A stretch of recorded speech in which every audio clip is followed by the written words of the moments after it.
നമസ്കാരം. കേരള സംഗീത നാടക അക്കാദമിയുടെ സർഗഭൂമികയിലേക്ക് ഏവർക്കും സ്നേഹനിർഭരമായ സ്വാഗതം.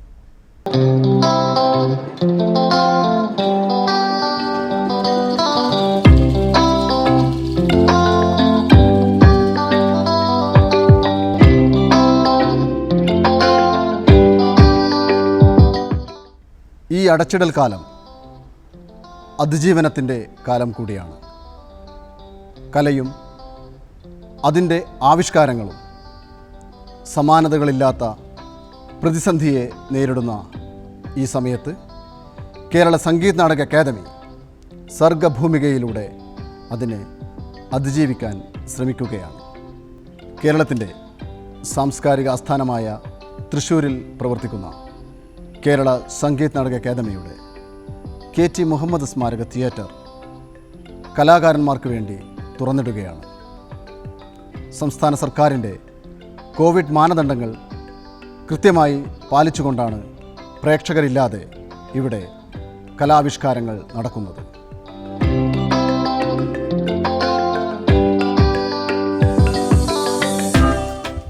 നമസ്തേ. ഈ കോവിഡ് കാലത്ത് സർഗാത്മകമായിട്ടുള്ള ഒരു പരിപാടിക്ക് തുടക്കം കുറിച്ചിരിക്കുകയാണ്. കലാകാരന്മാരെ സംബന്ധിച്ചിടത്തോളം കഴിഞ്ഞ മാർച്ച് മാസം മുതൽ ഒരു പണിയും ചെയ്യാൻ പറ്റാത്ത ഒരവസ്ഥയിൽ ഇരിക്കുകയാണ് എല്ലാവരും. അങ്ങനെയുള്ള നീണ്ട 6-7 മാസങ്ങൾക്ക് ശേഷം വീണ്ടും പരിമിതമായ തോതിലെങ്കിലും അരങ്ങിലേക്ക് എത്താനായിട്ടുള്ള ഒരു അവസരം Kerala Sangeetha Nataka academy ഒരുക്കിയിരിക്കുകയാണ്. സർഗഭൂമിക online platform എന്ന പ്രോഗ്രാമിലൂടെ തീർച്ചയായും രംഗചേതനയും അതിൻ്റെ ഭാഗമാകുന്നതിൽ വളരെയേറെ സന്തോഷിക്കുന്നു. കഴിഞ്ഞ 40 വർഷ പ്രവർത്തനങ്ങൾക്ക് ഇടയിൽ ഇത്തരം ഒരു അവസ്ഥയിലൂടെ രംഗചേതന ഒരിക്കൽ പോലും മുന്നോട്ട് പോകേണ്ടി വന്നിട്ടില്ല. രംഗചേതനയെ മാത്രം സംബന്ധിക്കുന്നൊരു വിഷയമല്ല ഇത്. കേരളത്തിലെയും ലോകത്തെ എല്ലായിടത്തെയും കലാകാരന്മാർ അഭിമുഖീകരിക്കുന്ന ഈ കോവിഡ് കാലഘട്ടത്തെ സർഗാത്മകമായി തന്നെ നാം മറികടക്കേണ്ടതുണ്ട്. ഓൺലൈൻ പ്ലാറ്റ്ഫോമിലൂടെ വിവിധ സംഘങ്ങളും വ്യക്തികളും അവരവരുടേതായ രീതിയിൽ അതിനെ മറികടക്കാനായിട്ടുള്ള ശ്രമം നടന്നുകൊണ്ടിരിക്കുന്നുണ്ട്. നാടകം ഒരിക്കലും ഓൺലൈനിലൂടെ പരിപൂർണമായ ഒരു അവതരണത്തിൻ്റെ അനുഭൂതി നടന്മാർക്കും പ്രേക്ഷകർക്കും ലഭിക്കുകയില്ല എന്ന തികഞ്ഞ ബോധ്യമുണ്ട്. എങ്കിലും സംഗീത നാടക അക്കാദമിയുടെ ഈ സംരംഭം നമ്മൾ വീട്ടിൽ വെറുതെ ഇരിക്കേണ്ടി വരുന്ന കലാകാരന്മാർ സാമ്പത്തികത്തിനപ്പുറത്ത് സാമ്പത്തിക പ്രശ്നങ്ങളുണ്ട് എന്നതുപോലെ തന്നെ മാനസികമായിട്ടും നമ്മെ വല്ലാതെ തളർത്തിക്കളയും എന്നത് ഒരു വസ്തുതയാണ്. ആ തളർച്ചയെ മറികടക്കാനായിട്ടുള്ള ഒരു സംരംഭമായി ഞങ്ങൾ കാണുന്നു. ഈ സംരംഭത്തിലേക്ക് എല്ലാ പ്രേക്ഷകരെയും അതുപോലെ തന്നെ എല്ലാ കലാകാരന്മാരെയും ആർദ്രവമായി രംഗചേതനയ്ക്ക് വേണ്ടി സ്വാഗതം ചെയ്യുന്നു. കഴിഞ്ഞ കുറേ കാലമായി രംഗചേതന നടത്തി വരുന്ന സൺഡേ തിയേറ്റർ ഞായറാഴ്ചകളിലെ നാടക അവതരണങ്ങളിൽ അവതരിപ്പിച്ചിട്ടുള്ള ചെറിയ ചെറിയ നാടകങ്ങളാണ് ഞങ്ങൾ സംഗീത നാടക അക്കാദമിയുമായി സഹകരിച്ചുകൊണ്ട് ഈ പ്ലാറ്റ്ഫോമിൽ അവതരിപ്പിക്കുന്നത്. ആദ്യമായി ഞങ്ങളിവിടെ അവതരിപ്പിക്കാൻ പോകുന്ന നാടകം സുജാത ഒരു പെൺപിറവി.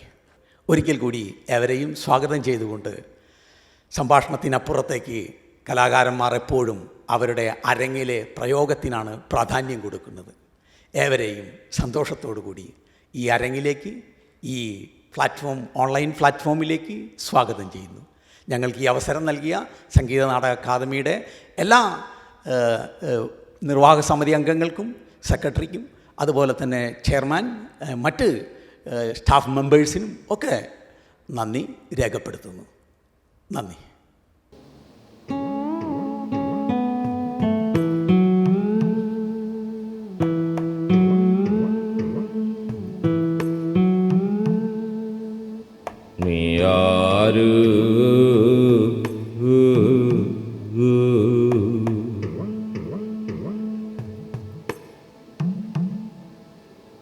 നീയാര്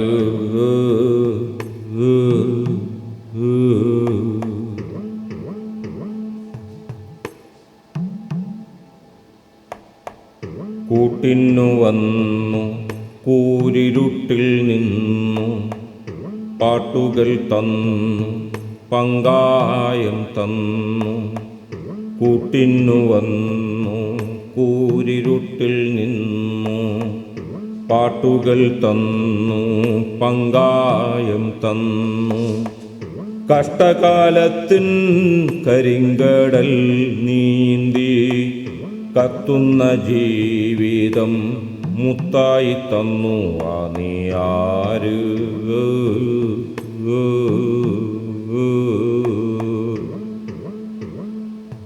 നീയാര്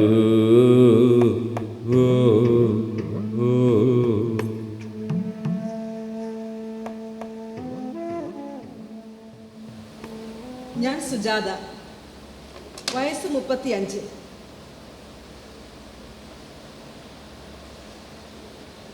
സുജാതെ, നിന്റെ കണ്ണുകളിൽ ആ പഴയ തിളക്കം ഇപ്പൊ എവിടെ പോയി?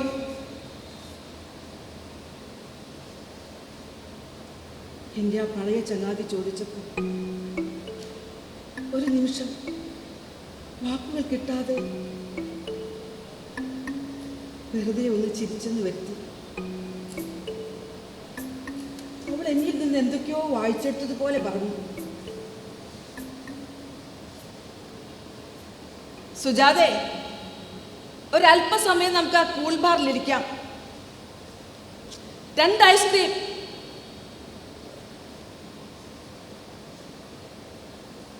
ഐസ്ക്രീമിന് ഒട്ടും തണുപ്പുണ്ടെന്ന് തോന്നിയില്ല.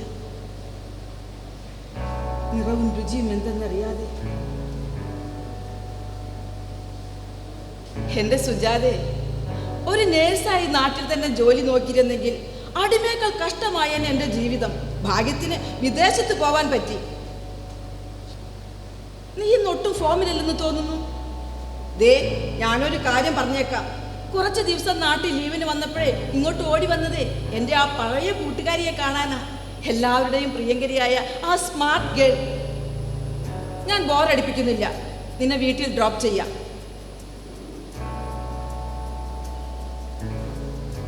ഇങ്ങനെയൊക്കെയായിരുന്നു സുജാതയുടെ തൊട്ട് മുമ്പുള്ള കുറച്ച് സമയം കഴിഞ്ഞു പോയത്. എത്രയും പെട്ടെന്ന് വീട്ടിലെത്തി. എൻ്റെ കണ്ണുകളിലെ തിളക്കം, കണ്ണുകളിലെ തിളക്കം. സുജാതേ, സുജാതേ, ഒരു ഗ്ലാസ് വെള്ളം.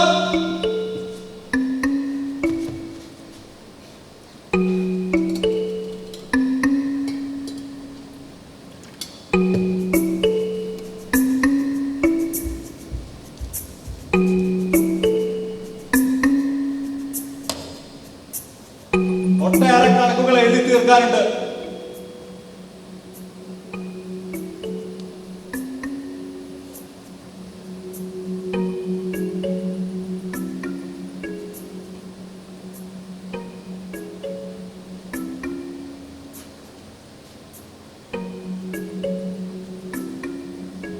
ഞാൻ അങ്ങനെയൊന്നും പറയാൻ പാടില്ല. അദ്ദേഹം പുറകിലിരിപ്പുണ്ട്.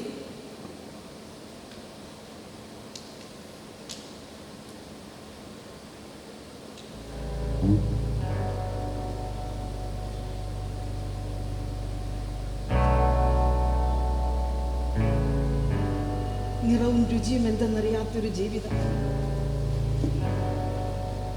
എൻ്റെ കണ്ണുകളിലെ തിളക്കം. തിരക്കുകൾക്കിടയിൽ എൻ്റെ കണ്ണുകളിലേക്ക് നോക്കി അച്ഛൻ, അച്ഛൻ.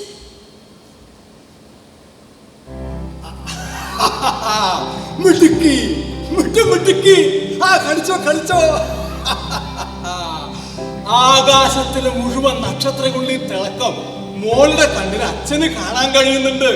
നീ ഇങ്ങനെ പാട്ട് പാടുമ്പോ, നൃത്തം ചെയ്യുമ്പോ, വെറുതെ കലപിലാന്നിങ്ങനെ ഓരോന്ന് പറഞ്ഞുകൊണ്ടിരിക്കുമ്പോഴൊക്കെ അച്ഛൻ്റെ ഈ തിരക്ക് പിടിച്ച പൊതുജീവിതത്തിന്റെ ഇടയില് വല്ലപ്പോഴും ഈ വീട്ടിലേക്ക് വന്ന് കയറുമ്പോ നിന്നെ നിന്റെ ഈ കളിച്ചിരികളാ അച്ഛൻ ഇത്തിരിയെങ്കിലും സമാധാനവും സന്തോഷമൊക്കെ ഉണ്ടാക്കി തരണത്. അതുകൊണ്ട് അച്ഛന്റെ മോള് കളിച്ചോട്ടാ. ആ അങ്ങനെ കളിച്ചോ കളിച്ചോ കളിച്ചോ. മിടുക്കി മിടുക്കി. കുട്ടികൾ നന്നായി കളിക്കണം. കുട്ടിക്കാലം അവർക്ക് സ്വന്തമാണ്. കുട്ടികൾ പൂത്തുമ്പികളെ പോലെ, ആകാശത്തിലെ പറവകളെ പോലെ സ്വാതന്ത്ര്യത്തോടൊരു കുട്ടിക്കാലം, കളിച്ച് രസിച്ച് ആർത്തുല്ലസിച്ചൊരു കുട്ടിക്കാലം. ജസ്മി, നമുക്ക് കളിക്കാൻ പോവാ. ബാലു, വാ, നമുക്ക് തുമ്പിയെ പിടിക്കാം. എടി സുജാതെ, ഞാൻ എന്താ കൊണ്ടുവന്നിരിക്കുന്നത് കണ്ടോ? എന്താടാ? എനിക്ക് കാണിച്ചതാ. കാണിച്ചു തരില്ല. ഇല്ല, പറ്റിക്ക് നീ കണ്ടുപിടിച്ചോ. ഞാൻ കാണിച്ചതാ. കണ്ണിമാങ്ങ. അതെ, നീ പോയിട്ട് ഉപ്പെടുത്തിട്ട് വാ. നമുക്ക് ഈ മാങ്ങ ഉപ്പ് കൂട്ടിയിട്ട് തിന്നാം. അത് വേണ്ട, നീ പോയി ഉപ്പെടുത്തിട്ട് വാ, ഞാനത് പിടിക്കാം. അത് പറ്റി, ഞാനല്ലേ മാങ്ങ കൊണ്ടുവന്നേ. അപ്പൊ നീ പോയി ഉപ്പെടുത്തിട്ട് വാ. എന്താടാ, നീ ഉപ്പെടുത്തിട്ട് വാടാ, ഞാൻ ഉണ്ണിമാങ്ങ പിടിക്കാം. ശരി. അതെ, ഞാൻ വരുമ്പോഴേക്കും നീ ആ മാങ്ങ കൂടെ തിന്ന് കഴിക്കോട്ടെ.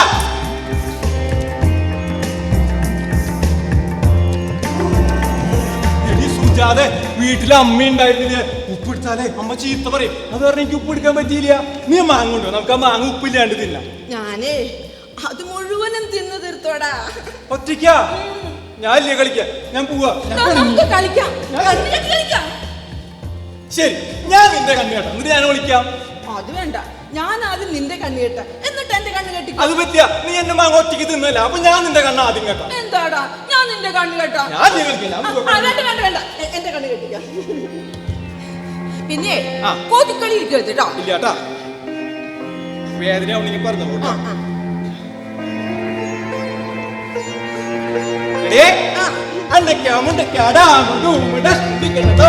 അല്ലേ ബലീസ പട്ടണമെങ്കിൽ പോ.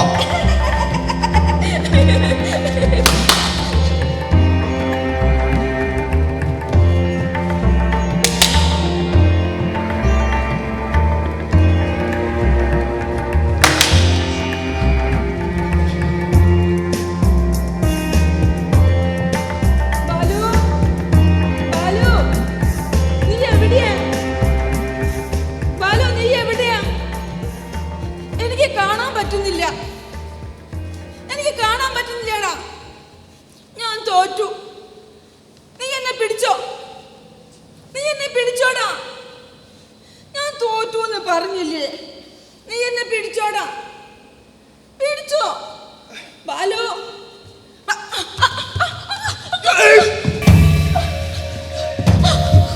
അപ്പൊ ബാലുല്ലായിരുന്നോ? കൊച്ചുകുട്ടിയാണെന്ന വിചാരം. ഈ മുതിർന്ന ആമ്പിള്ളേരൊക്കെ കളിക്കാൻ കണ്ട പ്രായമാണ് നിന്റേത്. പെമ്പിള്ളേരായ സന്ധ്യാസമയത്ത് വീട്ടിൽ പോയി വിളക്കെത്തിച്ച് 2 മണി നാമം ചെയ്യണം. അച്ഛനെ കാണട്ടെ, ഞാൻ പറഞ്ഞു കൊടുക്കുന്നുണ്ട്. അച്ഛൻ പറഞ്ഞില്ല ബാലുവിന്റെ കൂടെ കളിച്ചോളാൻ. ബാലു അപ്പുറത്തെ വീട്ടിലെ കുട്ടിയല്ലേ. തറുതല പറയുന്നു നിന്നെ ഞാൻ. ഞാൻ അമ്മയോട് പറഞ്ഞു കൊടുക്കുക. അമ്മയോട് ഞാൻ തന്നെ പറയാം. നിങ്ങൾ മോളെ വേണമെങ്കിൽ മര്യാദക്ക് വളർത്തിക്കോട്ടെ. കണ്ട ആമ്പിള്ളേരെ കൂടെ കളിക്കാൻ കണ്ട പ്രായമാണ് അവളുള്ളത്. ഞാൻ നല്ല പിച്ചൊക്കെ വെച്ച് കൊടുത്തിട്ടുണ്ട്. അല്ലെങ്കിൽ അവളെ പറഞ്ഞിട്ട് എന്താ കാര്യം? വളർത്തു ദോഷം. തലയും മൂലയും വളർന്ന പെണ്ണെന്നുള്ള വല്ല വിചാരം അവൾക്ക് വേണ്ടേ? നാണം കേട്ട വർഗങ്ങള്.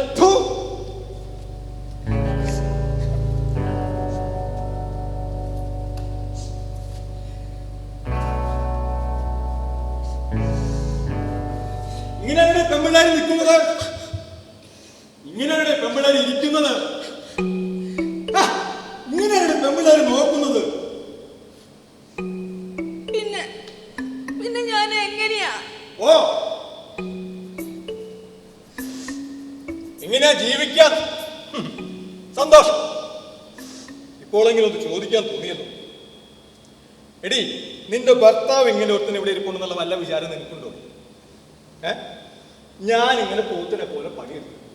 നീയോ? നിന്നോടാ ചോദിച്ചത്. ഞാനിപ്പോ എന്ത് ചെയ്തു? എന്താ ചെയ്ത്? എന്നെ കൊണ്ടൊന്ന് പറയിപ്പിക്കേണ്ട നീ. അണിഞ്ഞൊരുങ്ങിയുള്ള അവളുടെ ഒരു നടത്തം. ഞാൻ എന്താണ് ഞൊരുങ്ങി നടന്നെന്ന് പറയുന്നത്? അഴുക്കില്ലാത്തൊരു വസ്ത്രം, ഒരു പൊട്ട് പോലും കുത്തുന്നില്ലല്ലോ. പൊട്ടൊക്കെ കുല സ്ത്രീകൾക്ക് പറഞ്ഞിട്ടുള്ളതാ. നീ നിനക്ക് പൊട്ടി ചേരിലടി, നീ പൊട്ട് കുത്തണ്ട. ആവശ്യമില്ലാത്ത കാര്യത്തിന് വഴക്കടിക്കാൻ തുടങ്ങിയ വലിയ കഷ്ടം കേട്ടോ. ഓഹോ, അപ്പൊ ഞാൻ വഴക്കാളി. കണ്ടയിടത്തൊക്കെ പോയി ചുറ്റിക്ക് ഇറങ്ങി നടന്നിട്ട് എപ്പോഴാണ് നീ കുടുംബത്ത് വന്ന് കയറിയത്? അത് പിന്നെ ടെസ്സി ഒരുപാട് നാളുകൾക്ക് ശേഷം നാട്ടിൽ ലീവിന് വന്നപ്പോ. ടെസ്സി ലോകം മുഴുവൻ ചുറ്റിക്കറങ്ങി നടന്ന് എങ്ങനെയൊക്കെയോ കുറെ പണം ഉണ്ടാക്കിയ നെകളിപ്പ അവൾക്ക്. നീ അവളെ കണ്ട് പഠിക്കണ്ട. നീ രാമന്റെ മാത്രം ഭാര്യയായിട്ടിരുന്നാ മതി. പറ്റിങ്ങി മതി. നീ നിനക്ക് പോവാം നിന്റെ വഴിക്ക്.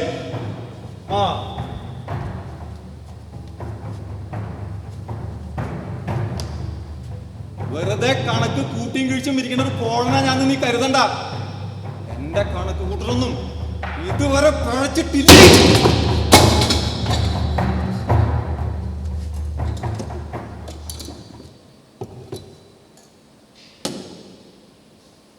കണക്കുകൾ തെറ്റിയത് ആർക്കാ? രാമനോ സീതയ്ക്കോ?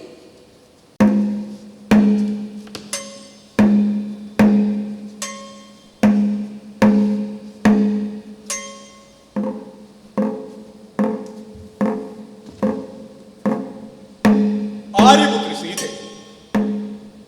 രാവണന്റെ കോട്ടയിൽ കഴിഞ്ഞ സീതയെ അയോധ്യയിലെ ജനങ്ങൾ അവിശ്വസിക്കുന്നില്ല.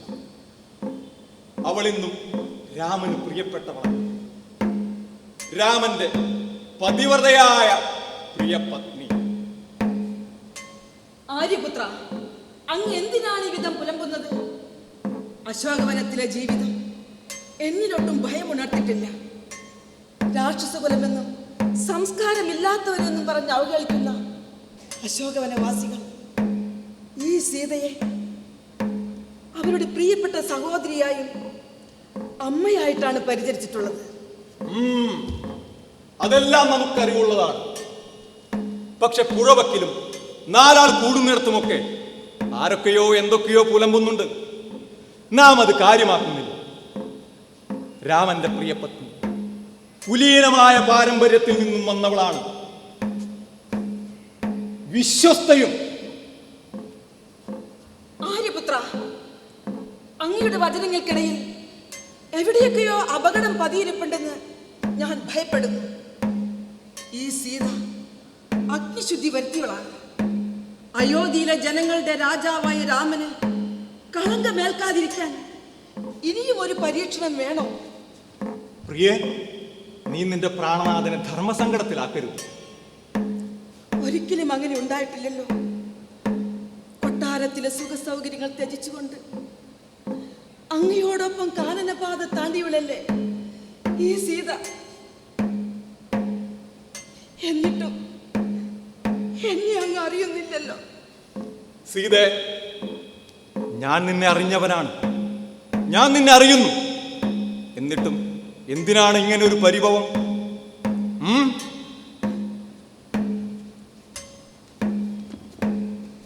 സീതേ, നീ ലക്ഷ്മണകുമാരനോടൊത്തൊരു യാത്ര പുറപ്പെടേണ്ടതുണ്ട്. എനിക്ക് വേണ്ടി, അയോധ്യയ്ക്ക് വേണ്ടി. രാമന് വേണ്ടി, അയോധ്യയ്ക്ക് വേണ്ടി ഒരിക്കൽ കൂടി യാത്രയാവുകയാണ് കാനനത്തിലേക്ക്. ഇടതൂർന്ന് ഇരുൾ മൂടിയ കാനനത്തിൽ സീത അങ്ങനെ ഒറ്റയ്ക്ക് നിൽക്കുന്നു. രാമ! സുജാതെ, എന്ത് പറ്റിയടി? ഒന്നുമില്ല. നീ എന്താ വല്ല സ്വപ്നം കണ്ടോ? പേടിപ്പെടുത്തുന്ന വല്ല ദുസ്വപ്നം പറ്റോ? അതോ നീ നിന്റെ കൂട്ടുകാരി ടെസ്സി എങ്ങനെ ഓർത്തോ? ഇല്ല. പിന്നെ ആരാടി?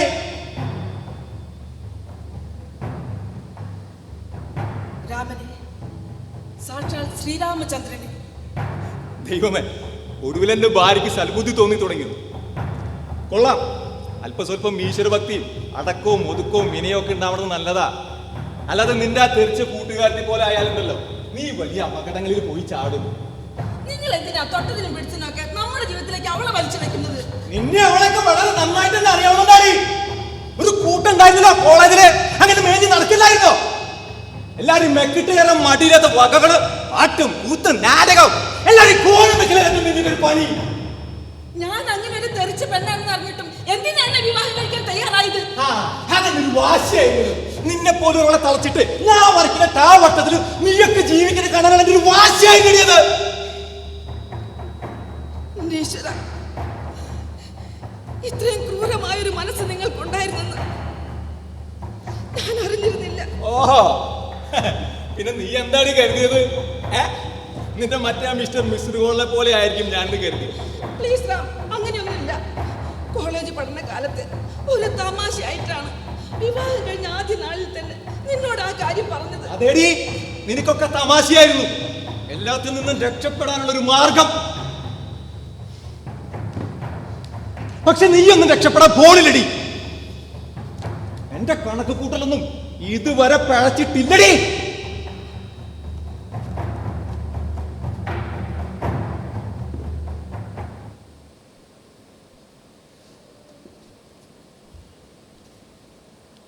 സുജാതെ, എന്തൊരു വലിയ കെണിയിലാണ് നീ അകപ്പെട്ടിരിക്കുന്നത്. മിസ് കോൾ, അതെന്റെ ജീവിതത്തിലെ ഒരു തമാശയായിട്ട് മാത്രമേ ഓർത്തിരിക്കാൻ കഴിയുകയുള്ളൂ. എന്നിട്ടും കഷ്ടം.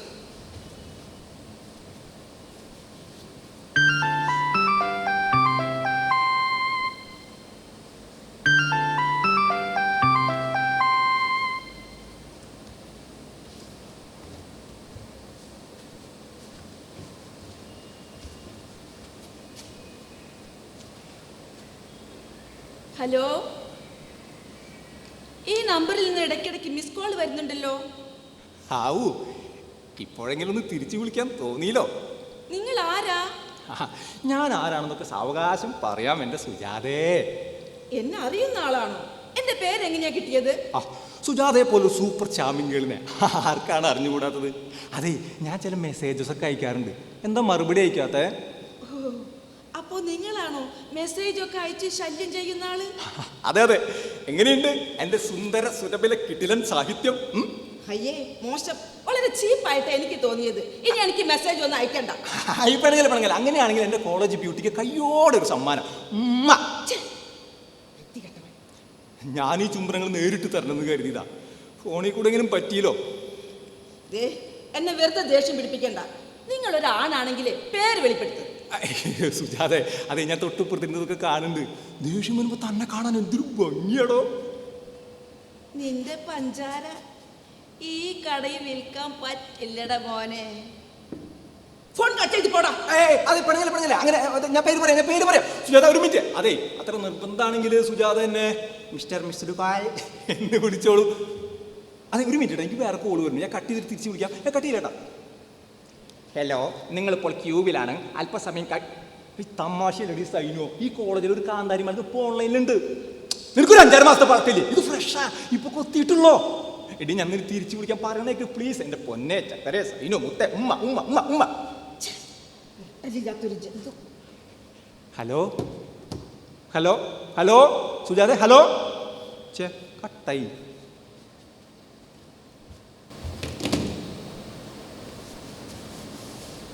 അവനാണ് മിസ്റ്റർ മിസ്ഡ് കോൾ. സത്യമായിട്ടും ഇപ്പോഴും എനിക്കറിയില്ല അവൻ ആരാണെന്ന്.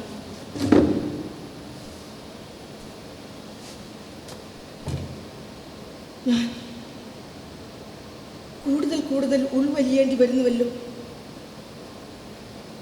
ജീവിതത്തിലെ പൊതുവിടങ്ങൾ എനിക്കന്യമാകുന്നു.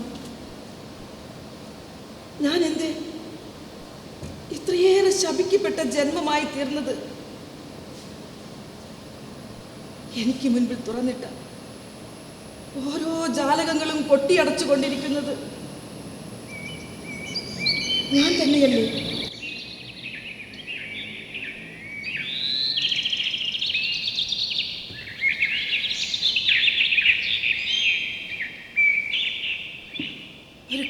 പക്ഷി, അറ്റമില്ലാത്ത ആകാശ നീലിമിലേക്ക് പറന്നിരുന്ന പക്ഷി, എത്ര സുന്ദരമാണ് നിന്റെ യാത്ര. ഇരപിടിയന്മാരുടെ കയ്യിൽ അകപ്പെടുന്നതുവരെ കുഞ്ഞിക്കിളിയുടെ സ്വാതന്ത്ര്യത്തിന് പരിപൂർണതയുണ്ട്. പക്ഷേ ഓരോ നിമിഷവും ഒരു വേട്ടക്കാരന് അറിഞ്ഞുകൊണ്ട് സ്വന്തം തൊഴിൽ തൂവലുകൾ പൊഴിച്ചുകൊണ്ടിരിക്കുന്നതിനേക്കാൾ എത്ര മഹത്തരമാണ് സ്വാതന്ത്ര്യം നുകർന്ന് വാനിലേക്ക് ഉയർന്നു പറക്കുന്ന പക്ഷിയുടെ ജന്മം.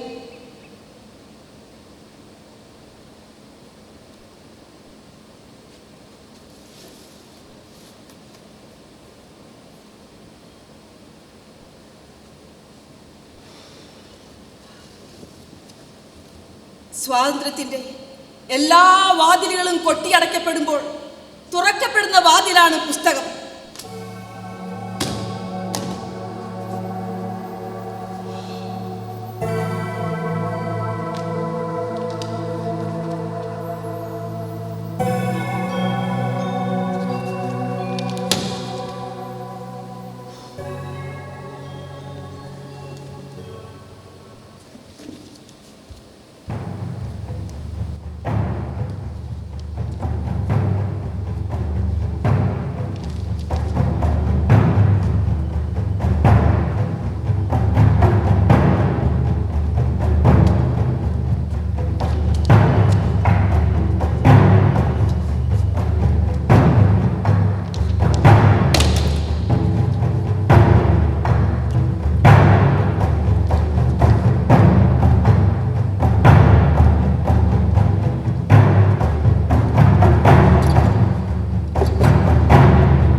വായനശാല എടി ഉണർന്നിരുന്ന് സ്വപ്നം കാണാൻ നിന്നെ പഠിപ്പിച്ചതേ ഈ പുസ്തകങ്ങളാ. ഈ പുസ്തകത്തിൽ നിന്നെ തലയും പൂത്തി വെച്ചിരുന്നാലേ ഒന്നും സംഭവിക്കാൻ പോകില്ലടി. പ്ലീസ് റാം, അങ്ങനെയൊന്നും പറയരുത്. വായനശാലയുടെ വാർഷികത്തിന് ഒരു നാടകം കളിക്കാൻ തീരുമാനിച്ചിട്ടുണ്ട്. ആയിക്കോട്ടെ, അതിന് നീ എന്തിനാ ഇവിടെ കിടന്ന് തുള്ളുന്നത്? അതില് എന്നോടൊരു ഭാഗം ചെയ്യാൻ പറഞ്ഞു. ഓഹോ, എന്നിട്ട് നീ എന്ത് പറഞ്ഞു? ഒന്നും പറഞ്ഞില്ല, വായിച്ചു നോക്കട്ടെ എന്ന് പറഞ്ഞു. ആ, അതേതായാലും നന്നായി. എന്താണ് ഈ നാടകത്തിന്റെ പേര്? സൂതപുത്രൻ. സൂതപുത്രൻ. എന്താണ് ഈ സൂര്യപുത്രൻ എന്ന് പേരിടാഞ്ഞത്? ലജ്ജ തോന്നുന്നുണ്ടാകും അല്ലേ? പിഴച്ചി പെറ്റവരുടെ നാടകം എന്ന് പറയും. നിന്നെ പോലുള്ളവർക്ക് പറ്റിയ നാടകം തന്നെ. എടി, കുടുംബത്തിൽ പറഞ്ഞവർക്ക് പറഞ്ഞിട്ടുള്ള പണിയല്ലടി ഈ നാടകം. പ്ലീസ് റാം, ആ പുസ്തകം എനിക്ക് ഇങ്ങത്താ. ഉള്ളൊരു പുസ്തകം. എടി, നീ നിന്റെ പേരിന്റെ വിലയെങ്കിലും കാക്കും. നിന്റെ പേരിന്റെ അർത്ഥം എന്താണെന്നറിയോ നിനക്ക്? സുജാത. കുലീനമായ ജന്മം, born in A Noble family. അങ്ങനെയുള്ളവർക്ക് പറഞ്ഞിട്ടുള്ള പണി അല്ലടി നാടകം. സുജാതയുടെ പേരിന് മറ്റൊരു തരത്തിൽ കൂടി വ്യാഖ്യാനിക്കാം. സു, മൃഗശാല. മൃഗശാലയിൽ ജനിച്ചവൾ, ഒരുപാട് മൃഗങ്ങൾക്കിടയിൽ ജനിക്കേണ്ടി വന്നവൾ, കൂട്ടിൽ ജനിച്ചവൾ. സു ജാത. ജാത കൂട്ടി ജനിച്ച മൃഗം. നീ എന്താ ഈ പറഞ്ഞു വെച്ചത്? എന്നെ വെറുതെ ദേഷ്യം പിടിപ്പിക്കണ്ട. ഞാൻ നാടകം കളിക്കാൻ തീരുമാനിച്ചു. കാണാമടി, നിന്നെ ഞാൻ വിട്ടിട്ട് വേണ്ടേ?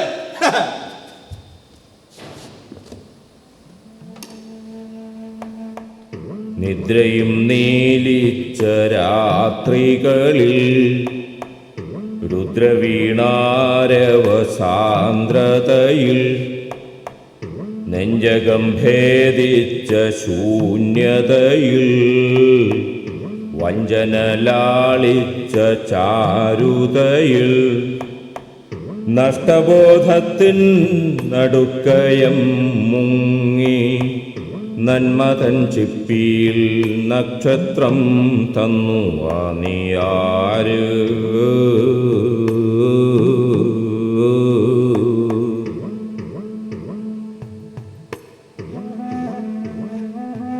ഹസീനയും നളിനിയും ടെസ്സിയും ഒരർത്ഥത്തിൽ സുജാതമാർ തന്നെയല്ലേ?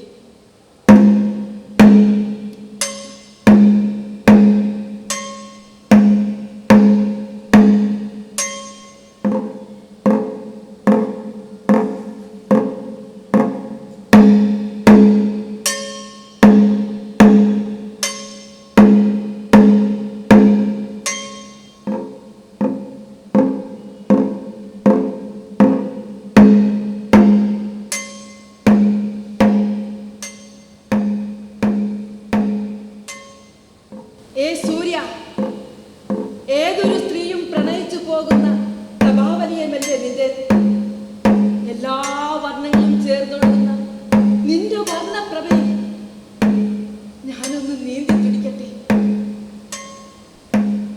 1000 നക്ഷത്രങ്ങൾ ചേർന്ന് വലിക്കുന്ന ആ രഥം ഇതുവഴി തെളിക്കുമോ? എന്റെ ഭയപ്പെടുത്തുന്ന ഇരുണ്ട രാത്രികളെ കീറിമുറിച്ചു കൊണ്ടുവരുന്ന നിന്റെ പ്രകാശരശ്മികൾ ഞാൻ ആനന്ദത്തോടെ വരവേൽക്കും.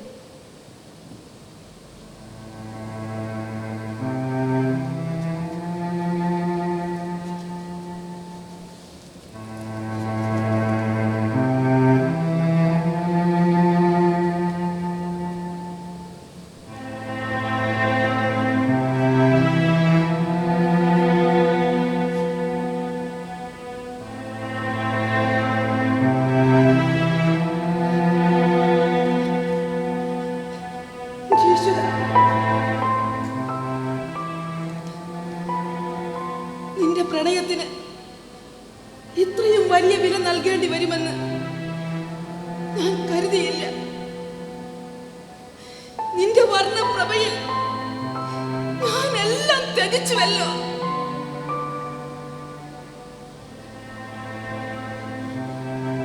ഞാൻ എന്തു ചെയ്യും? സൂര്യ, നീ തന്നെ ഒരു ഉത്തരം നൽകണം. നീ ഒന്നുകൊണ്ടും ഭയപ്പെടേണ്ടതില്ല. ആരും അറിയാത്ത ഒരു സുഖപ്രസവം. കുഞ്ഞിനെ പുഴയിൽ ഒഴുക്കുകയുമാകാം. പുഴയിലെ ഓളങ്ങൾ കുഞ്ഞിനെ താരാട്ടു പാടി വളർത്തിക്കൊള്ളും. ദുഷ്ടൻ, നീ ഇത്രയ്ക്കും ക്രൂരനാണെന്ന് ഞാൻ കരുതിയില്ല. നിന്റെ വർണ്ണപ്രഭയിൽ ഞാൻ എല്ലാം ധരിച്ചുവല്ലോ. ഇല്ല, ഞാൻ ഈ കുഞ്ഞിനെ അപമാനത്തിനായി വളർത്തുകയില്ല. എന്റെ പ്രിയപ്പെട്ടു, ഈ അമ്മയോട് ക്ഷമിക്കുക. അമ്മയോടൊപ്പം എന്ന് നീ ഉണ്ടായിരിക്കണം.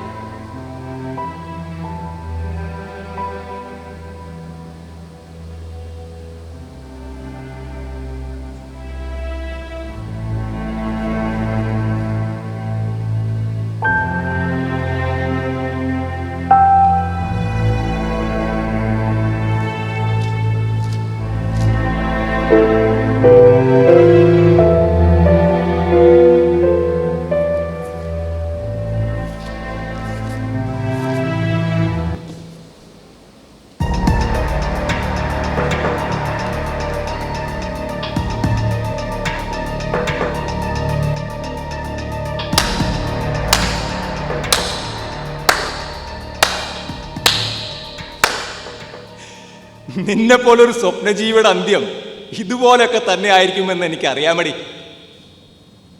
തൂങ്ങി മരിക്കുന്നതൊക്കെ കൊള്ളാം, പക്ഷേ നീ മുറി അകത്തുനിന്ന് പൂട്ടി കുറ്റിയിടണം.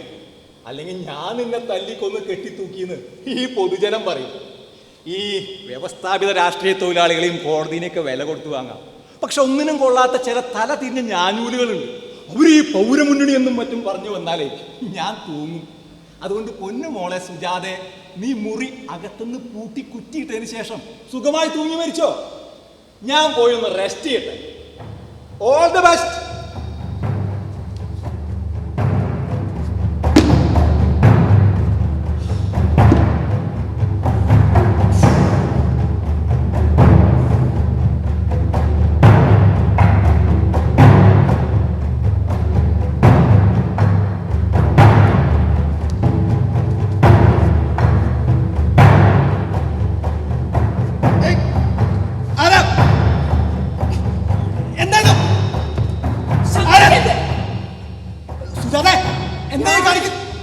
ഞാനാണെല്ലാം നിശ്ചയിക്കുന്നത്. ഞാൻ നിങ്ങളെ കൊല്ലണോ? ഞാനൊരു ഭർത്താവ് പോകരുത്. ലജ്ജയില്ലേ നിങ്ങൾക്ക്? ഞാനും നിങ്ങളെ പോലെ ഒരു മനുഷ്യ ജന്മമാണ്. കൈയും കാലും ഉടലും വിചാരവും വികാരവുമുള്ള ഒരു മനുഷ്യ ജീവി. എന്നെങ്കിലും ഈ സഹജീവിയുടെ സ്നേഹത്തിന്റെ ആഴം അറിയാൻ നിങ്ങൾ എപ്പോഴെങ്കിലും ശ്രമിച്ചിട്ടുണ്ടോ? അധികമൊന്നും വേണമെന്നൊന്നും ആഗ്രഹിച്ചിട്ടില്ല. തളർന്നിരിക്കുമ്പോൾ ഒരു സാന്ത്വന സ്പർശം, നിങ്ങളുടെ വീട്ടുവേലക്കാരി എന്ന നിലയിലെങ്കിലും നന്ദിയോടൊരു നോട്ടം. സുജാത, നീ കെട്ടൊന്നഴിക്ക്. വൃത്തികെട്ട നായെ പോലെ പോകരുത്. എനിക്കിപ്പോഴറിയണം മിസ്റ്റർ കോൾ ആരാണെന്ന്. മിസ്റ്റർ കോൾ ആരാണെന്ന് എനിക്ക് എങ്ങനെ അറിയാം? എനിക്കല്ല അറിയുള്ളൂ. ഞാനിതൊന്ന് കഴുത്തിലോട്ട് അമർത്തി വലിച്ചാലുണ്ടല്ലോ. കൊല്ലരുത്, ഞാൻ പറയാം. കൊല്ലരുത്, ഞാൻ പറയാം. ഞാൻ തന്നെയായിരുന്നു മിസ്റ്റർ കോൾ. നിങ്ങളിൽ നിന്നും ഞാൻ ഇതല്ല പ്രതീക്ഷിച്ചത്. നട്ടല്ലില്ലാത്ത ജന്തു. ഞാൻ നിന്നോടുള്ള സ്നേഹം കൊണ്ട് ചെയ്തു പോയതല്ലേ സുജാത. നീ കെട്ടൊന്നഴിക്ക്. ഞാൻ നിന്റെ ഭർത്താവില് പ്ലീസ്. അയ്യോ, കൊല്ലരുത് പ്ലീസ്. ഈ കെട്ടഴിക്ക്. കൊല്ലരുത്.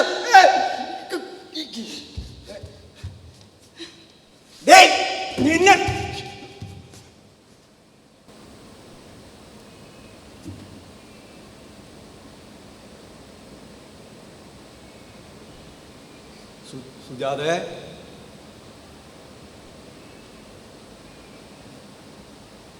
സുജാതെ, നമുക്ക് ഒരു പുതിയ ജീവിതത്തെ കുറിച്ച് ആലോചിച്ചുകൂടെ?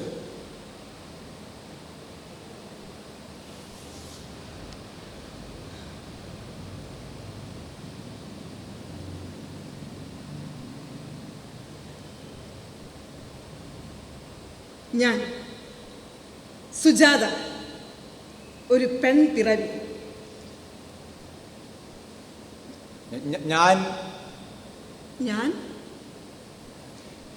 ഞാനൊരു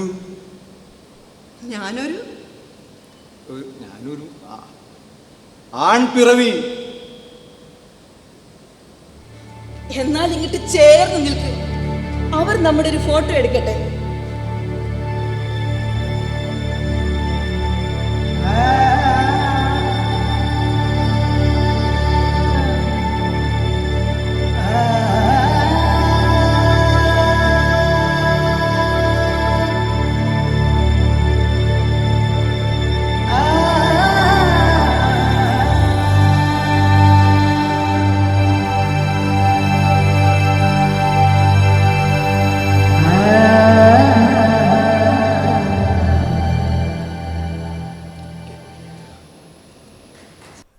നന്ദിയുണ്ട്. ഈ രംഗാവതരണത്തിന് അതിനെ പരിപൂർണതയിലെത്തിക്കാനായിട്ട് അരങ്ങിൽ വന്ന നടീനടന്മാരെ ഞാൻ ആദ്യം പരിചയപ്പെടുത്താം. മലയാള നാടകവേദിയിൽ സജീവമായിട്ട് നാടകങ്ങളിൽ അവതരിപ്പിച്ചുകൊണ്ടിരിക്കുന്ന രണ്ട് വ്യക്തികളാണ് ഈ അരങ്ങിനെ പൂർണ്ണതയിലേക്ക് എത്തിച്ചത്.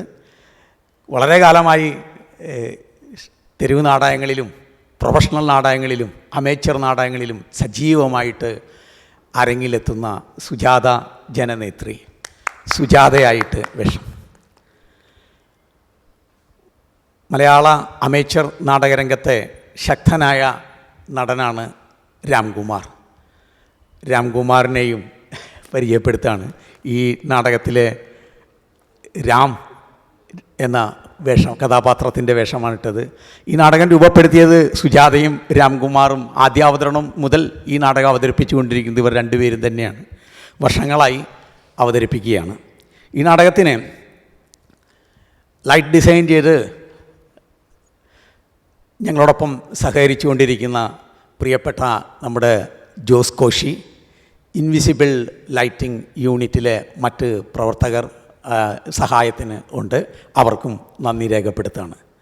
നാടകത്തിൻ്റെ കലാസംവിധാനം ഫ്രാൻസിസ് ചിറയത്താണ്. ഞങ്ങളുടെ പ്രിയപ്പെട്ട മികച്ച കലാകാരനാണ് ഫ്രാൻസിസ്. അതുപോലെ തന്നെ കോസ്റ്റ്യൂം മേക്കപ്പും വി വിനിയാണ് നിർവഹിച്ചിട്ടുള്ളത്. അതോടൊപ്പം തന്നെ ഈ നാടകത്തിൻ്റെ മ്യൂസിക് ഡിസൈൻ ചെയ്യുകയും അതുപോലെ തന്നെ അത് ഇവിടെ എക്സിക്യൂഷൻ ചെയ്യുകയും ചെയ്തത് നമ്മളുടെ പ്രിയപ്പെട്ട സത്യജിത്താണ്. സത്യജിത്ത് നടനാണ്, സംവിധായകനാണ്. തൃശ്ശൂർ സ്കൂൾ ഓഫ് ഡ്രാമയിൽ നിന്നും നാടകത്തിൽ ബിരുദം എടുത്തതിന് ശേഷം സജീവമായിട്ട് നാടകരംഗത്ത് പ്രവർത്തിച്ചു കൊണ്ടിരിക്കുന്നു. പലപ്പോഴും അമേച്ചർ തിയേറ്ററിലെ മ്യൂസിക് രൂപപ്പെടുത്തുക എന്നുള്ളത് നമുക്കൊരു ചലഞ്ചാണ്, വലിയ സാമ്പത്തിക ബാധ്യത വരുന്നതാണ്. അതുകൊണ്ട് തന്നെ മറ്റ് സോഴ്സുകൾ നമ്മൾ ഉപയോഗിക്കാറുണ്ട്. അതുകൊണ്ട് ഈ നാടകത്തിലെ ചില കടംകൊള്ളലുകളുണ്ട് സംഗീതത്തിൽ. അതിന് ക്രെഡിറ്റ് പോകുന്നത് bensound.com, അതുപോലെ തന്നെ വൺ മാൻ സിംഫണി, അങ്ങനെ 2 സോഴ്സുകൾ നമ്മൾ ഉപയോഗിച്ചിട്ടുണ്ട്. അവർക്ക് പ്രത്യേകം നന്ദി രേഖപ്പെടുത്തുന്നു. ഈ നാടകത്തിൻ്റെ വളരെ ശക്തമായിട്ടുള്ള കവിത ഉപയോഗിക്കുന്നുണ്ട്. വളരെ വർഷങ്ങൾക്ക് മുമ്പ് നമ്മളുടെ പ്രിയപ്പെട്ട ഗിരീഷ് പുലിയൂർ രചിച്ച ഒരു ആൽബത്തിലൂടെ വളരെ പോപ്പുലറായിട്ടുള്ള കവിതയാണ് ഈ നാടകത്തിൽ ഉപയോഗിച്ചിട്ടുള്ളത്. ഗിരീഷ് പുലിയൂറിനും ഞങ്ങളുടെ നന്ദി രേഖപ്പെടുത്തുന്നു.